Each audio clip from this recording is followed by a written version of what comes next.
Ya estamos de vuelta. Como se pueden ustedes imaginar, las reacciones y valoraciones sobre la renuncia del Papa Benedicto XVI ocupan buena parte del contenido informativo de esta jornada. Alba García nos resume lo más destacado. Con el anuncio de la dimisión de Benedicto XVI, el Vaticano espera que las ceremonias de Semana Santa a finales del mes de marzo ya corran a cargo del nuevo Papa. El nuevo obispo de Roma será elegido por los 117 cardenales electores, los menores de 80 años, y deberá contar con el apoyo de una mayoría de 2/3 de estos purpurados. Será entonces cuando desde la plaza de San Pedro se observe la famosa fumata blanca salir de la Capilla Sixtina.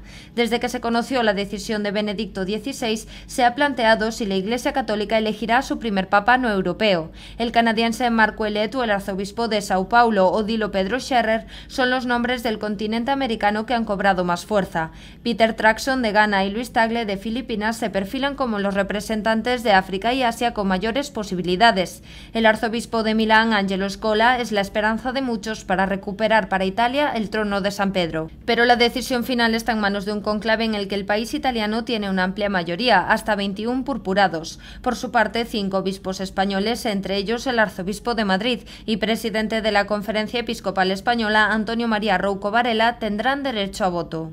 No va a ser un papa cuya figura y cuyo pontificado va a estar en contra de lo esencial y de lo fundamental del ejercicio del ministerio del sucesor de Pedro. Nunca hay saltos, vuelvo a repetir, no hay saltos en la historia del pontificado, saltos en el vacío. Aunque las fechas todavía están en el aire, sí se sabe que a partir del 28 de febrero a las 8 de la tarde y hasta el momento en que se nombra el nuevo sucesor de Pedro, el Vaticano estará dirigido por el cardenal camarlengo Tarcisio Bertone. Bueno, sorpresa y respeto son los calificativos que han descrito quizás de manera más exacta las reacciones y valoraciones tanto del mundo político como del resto de la sociedad a la renuncia del Papa. ¿Vosotros cómo lo interpretáis el gesto, María? ¿Cómo se ha valorado en algunos entornos como un gesto de valentía del Papa al haber dejado dar paso a otro para que continúe con su legado?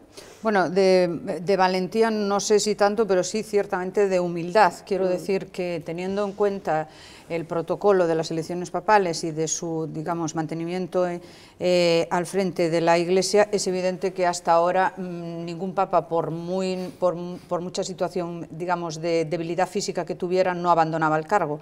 En este caso, el Papa optó por entender que no, en fin, no estaba en las condiciones para asumir ese reto. Por tanto, yo creo que es un acto de humildad sin precedentes que, en fin, debería ser también copiado en otros ámbitos, ¿no?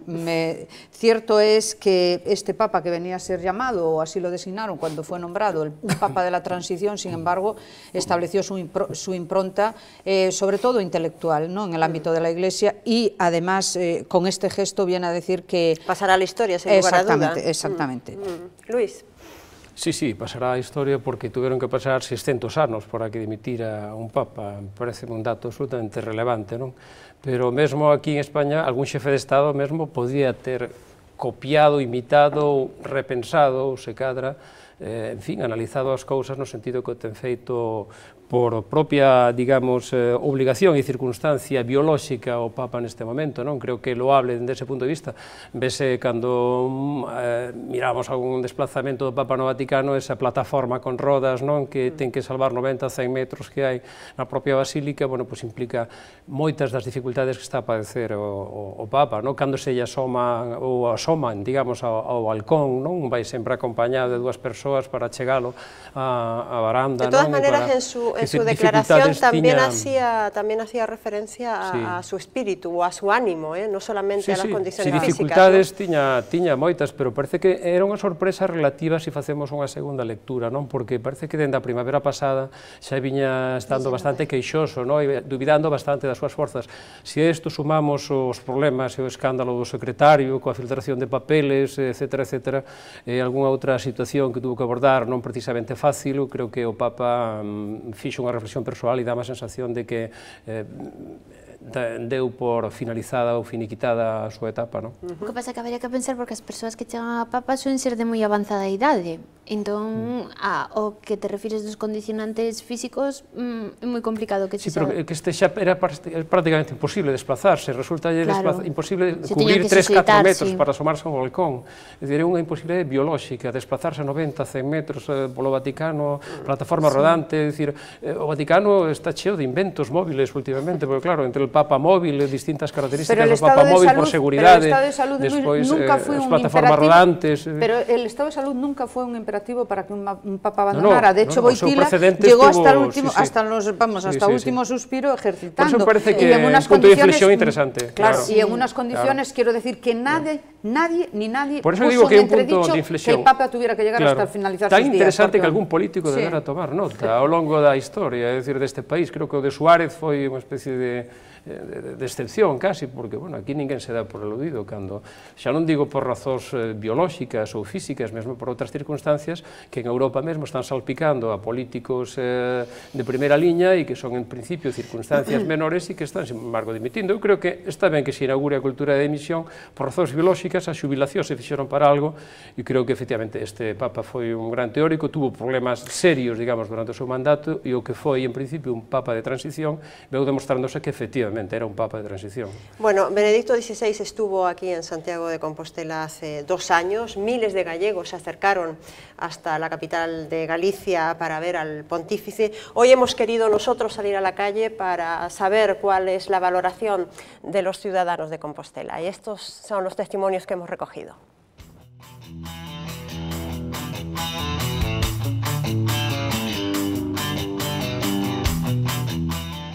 Si el está moi maior, non ten salud, tampouco non ten por que estar hasta os últimos días así. Mas que se ve que o señor que non está ben, e se non está ben, como vai a desempeñar semejante cousa tan grande que ten aí?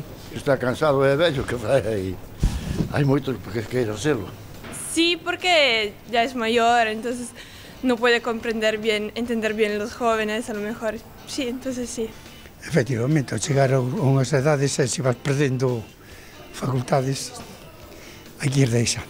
Se ele non se ve capaz de seguir co cargo que ten, polos motivos que sexa, pois penso que non debemos de aguantar tanto. Eu sinto moitísimo, a verdade que eu sinto moitísimo, que é unha persona, para min, moi interesante. E creo que non volveremos a ter outro como este señor. Non sei os motivos, porque ainda podía reinar un poquinho máis aí, creo.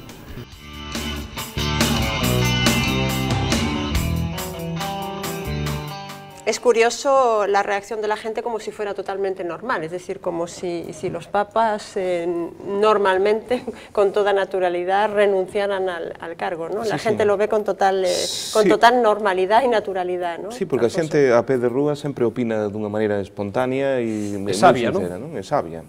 E a verdade é que iso tería que ser o normal, é dicir, que non este xesto, que é un xesto que obviamente engrandece a súa figura, a figura que será lembrado durante moitos anos, a figura de un papa que viña para ser un papa de transición, porque xa, por unha cuestión xa meramente biolóxica, chegou ao papado, ao pontificado xa con 77, 78 anos, pois vai a ser unha persoa que se lembre, porque, bueno, eu penso que a parte deste xesto, pois, tentou dar unha maior transparencia a Igrexa Católica e ao mesmo tempo, bueno, pois é unha figura dunha talla intelectual e un teólogo que ninguén discute, non?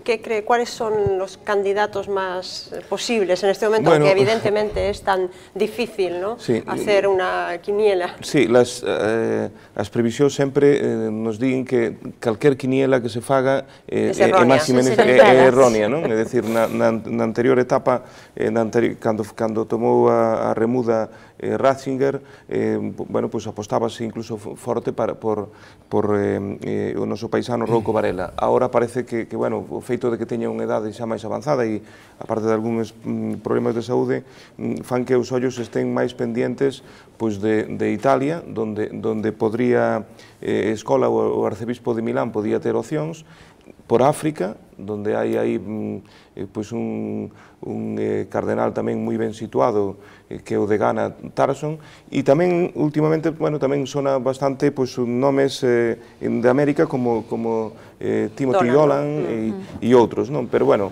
eu penso que vai ser moi complicado atinar, é dicir, porque non se atinou en casos precedentes e, bueno, o normal sería que fora unha persona máis nova, porque precisamente se o que estamos buscando é que non quedarnos con esas imaxes que nos quedamos nos últimos anos deste Papa e de outros papas aí con moitas dificultades físicas, pois eu penso que hai que apostar por xente máis nova. De todas formas, yo creo que creo que lo más importante no es tanto la persona, ¿no?, que va, en fin, a ser designada futuro Papa, sino como los retos que le esperan a la Iglesia, que son enormes, ¿no? Así como evidentemente hay una desafección en estos momentos con la clase política, hay también un cierto desapego, ¿no?, con el sector, sobre todo eclesiástico, y es un reto tan complicado, ¿no?, de manejar, que evidentemente por eso hay muchos analistas que apuestan en estos momentos por algún representante, digamos, de otro continente, ¿no?, que esté aplicando en estos momentos una Iglesia más pegada a la realidad, ¿no?, continentes como en Asia o como en África, ¿no? Entonces, a lo mejor es más necesario buscar ese perfil que evidentemente una persona que aún con su talla intelectual como la de Ratzinger, que evidentemente a lo mejor era necesario en este periodo de la Iglesia para, digamos, hacer una especie de, lo que tú decías, una política de transparencia en el Vaticano, a lo mejor ahora, sin embargo, es necesario que haga una pequeña revolución, ¿no?, o sea, un paso hacia adelante la Iglesia, en fin, para que su mensaje realmente siga calando. Pero que ao final haberá como xefe de Estado Vaticano, que é o que se lixe tamén, quero dicir, haberá unha pugna entre conservadores e entre aspas progresistas, non? Como en todas as familias pasa, non? E dá a sensación de que falabas antes de Angelo Scoda, que é un gran teólogo, por certo, do arcebispado de Milán, que xa fora nomeado e saíra a colación o seu nome na anterior xeira, para designar Papa, non? Pero que non, vamos, non lle tocou, non sei se este lle tocará, dá a sensación de que coa crise social, tal e como están as cousas, coa perda de dereitos humanos, refirme, básicos, en continentes como África, Asia, mesmo Europa, degradada, depauperada, pois ao mellor esa pugna poidera ter algún tipo de opción o señor Scoda, pero non sei eu se as cousas irán por aí tanto como por buscar un bo comunicador, unha persoa que sintonice, digamos, comunique ben as cousas, e aí teñen bastantes papeletas, digamos, os dous aspirantes americanos, sobre todo un deles, non? Creo que Donald Byrd, non? De todas maneras, aquí en Popular Televisión, evidentemente, estaremos muy pendientes, seguiremos en nuestros informativos, daremos una amplia cobertura, evidentemente, a las semanas y meses que quedan antes de la elección del nuevo Papa. Cambiamos de asuntos y rectificar es de sabios. Ese es el argumento utilizado por la secretaria general del Partido Popular, María Dolores de Cospedal, al informar que el partido ha destituido a Jesús Sepúlveda. Estas eran las palabras que utilizaba la secretaria general del PP. Solo decirle que el señor Sepúlveda ha dejado de prestar servicios en el Partido Popular a partir de hoy. Nos ha parecido oportuno terminar esa relación laboral. Por supuesto, lo haremos con la legislación actual en vigor, y nos ha parecido oportuno, teniendo en cuenta pues también la situación que se ha provocado, y este partido también tiene que ser consecuente con lo que piensa también en este sentido, que tiene que ser una conducta ejemplar, y nos ha parecido que teníamos que obrar así, y no pasa nada. Yo también le digo que rectificar es de sabios y no tengo ningún problema en decirlo. Alfonso, es complicado rectificar ante el público. La rectificación política es dura, es difícil, ¿eh? Sí, es difícil, e sobre todo é unha rectificación que chega despois de que os medios informativos informaran, como é a súa obriga, de que este señor seguía vencellado ao Partido Popular. Eu penso que a caída de Sepúlveda, que é unha persoa que leva no PP desde o ano 83, ven a ser, comentaba esta mañá, ven a ser como unha especie de cortafuegos, é dicir, para evitar males maiores a súa dona, non sei se é a súa dona, es dona, porque non está claro a súa situación, nin eles mesmos clarexaron moitos aspectos, se sigue sendo o seu marido, se están separados, se están divorciados. Bueno, pero non está claro, se no 2000, se no 2005. Non legalmente, pero sí aclarado. Entón, eu penso que é un primeiro intento de evitar que o lume chegue a Ana Mato, que eu penso que vai ter moi difícil, a pesar de que os confetis falen ao seu favor e que eran para unha festa do Xetafe, hai outros gastos aí dificilmente cuantificables, gastos que parecen que avencellan que a trama de Gürtel. ¿Tú crees que non va a servir este gesto? Eu penso que este gesto vai ser insuficiente a todas luces, e que denota, por outra parte, que hai unha serie de xente, tanto neste partido como noutros partidos, que levan toda a vida vivindo, digamos, a sombra das formacións políticas, ben sexa a través do propio aparato, ben sexa a través das fundacións, e polo que se ve, polos papeles que se ven, ben pagados. Ana. Sí, opino exactamente que este paso era necesario, que sí que resulta raro que se rectifique porque non soe ser habitual, pero xa decía o propio Feijóo este fin de semana que Ana Mato necesitaría ser contundente para demostrar esa honorabilidad. Entonces queda todavía eso. Queda todavía eso. María. Sí, sobre todo que lo iba a tener bastante complicado el señor Sepúlveda, teniendo en cuenta que el próximo día 13 va a tener que declarar en la Fiscalía Anticorrupción por esa supuesta trama de cobros irregulares, ¿no? Con este escenario y teniendo en cuenta, en fin, sus antecedentes, que evidentemente ya venía de haber sido cesado y dimitido como alcalde de Pozuelo de Alarcón por la vinculación, supuesta vinculación, que también está imputado en la trama de Gürtel, evidentemente era insostenible su presencia en el partido.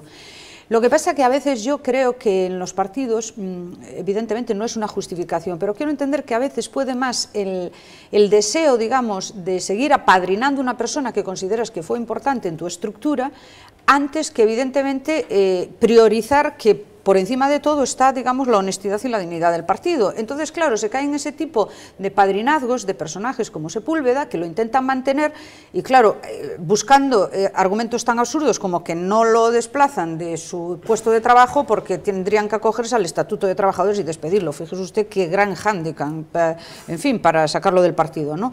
Y además, un partido político que está en el gobierno, que tiene miles de posibilidades de que ese señor se establezca en otro sitio y que realmente deje de ser, digamos, una molestia o que deje de ser un mal cartel para el propio partido. O sea, creo que, hombre, dice mucho en favor el tener que rectificar, que dicen que es de sabios, pero yo creo que llega un poquito tarde. O sea, que eso quizás si hubiera sido una medida con mayor contundencia en el momento en que realmente se plantea, hubiera, en fin, dado muchos más, hubiera sido más favorable para la percepción que se tiene el partido, ¿no? ¿Compartes tú tamén esa opinión? Llega tarde la destitución? A mí, unha vez máis, o que apelo é a descoordinación en materia de comunicación, ou se se quere que os tempos están mal medidos. Non pode salir o señor Floriano dicindo, bueno, hace unha semana o que dixo, tardou unha semana en ver como era a reforma laboral, según parece, non? O cal resulta de ser grave no mellor dos casos, non? Leu a reforma laboral e dixo, podemos despedirlo, pois mira que ben e tal. Pois agora toca a ti, Cospedal, decirlo e tal. E Cospedal, claro, ten que decirlo dunha maneira máis correcta que o dixo, efectivamente, rectificou.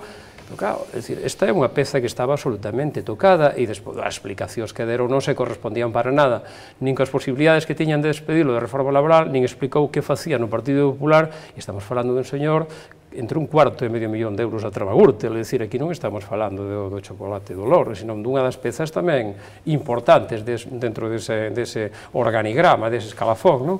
E despois dá a sensación de que, efectivamente, é un parapeto hacia Ana Mato, pero dá a sensación de que Ana Mato será o seguinte, ou pode ser o seguinte chanzo, non? Dentro desta son pezas que se van entregando según se complica a trama e a escena e que en principio se conservan todas porque poden facer falta, pero poden facer falta para irlas entregando, porque seguramente por amortizadas teñen dado. O que pasa é que en materia de comunicación os tempos están calculados, pois, en fin, como están calculados. Hoxe se di A, mañán se di B, onte non éramos consecuentes, hoxe somos consecuentes, bueno, pues estas cousas, non? Bueno, de todas formas, la gravedad está en sí, evidentemente, tener en un partido político una persona trabajando o colaborando que esté, digamos, imputado y que esté supuestamente implicado en una trama de corrupción.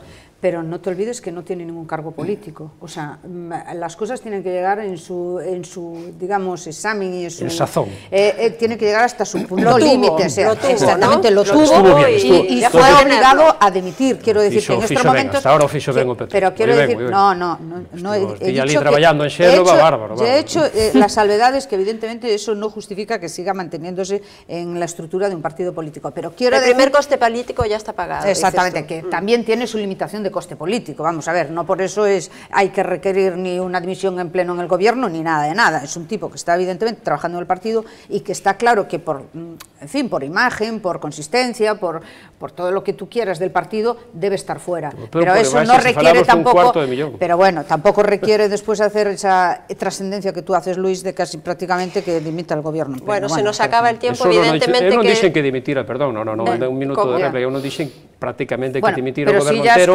porque eso é absolutamente absurdo que estás dicindo. Estás atribuíndome unha cousa, estás atribuíndome... Non, digo que é unha das pezas que se están entregando, porque posiblemente se a escena se complica, o mellor Ana Mato é a seguinte. O tempo tardaremos un pouco, tempo seguramente tardaremos en verlo. Eso lo veremos en unos días. Por ahora se nos acaba ya el tiempo. Alfonso, Ana, muchísimas gracias. Luis y María, gracias como siempre, y a todos ustedes, por supuesto, una vez más, muchísimas gracias por estar ahí con nosotros y acompañarnos una noche más. Yo les espero, el próximo jueves estaremos aquí, como siempre, a la misma hora, en Galicia Opina. Feliz noche.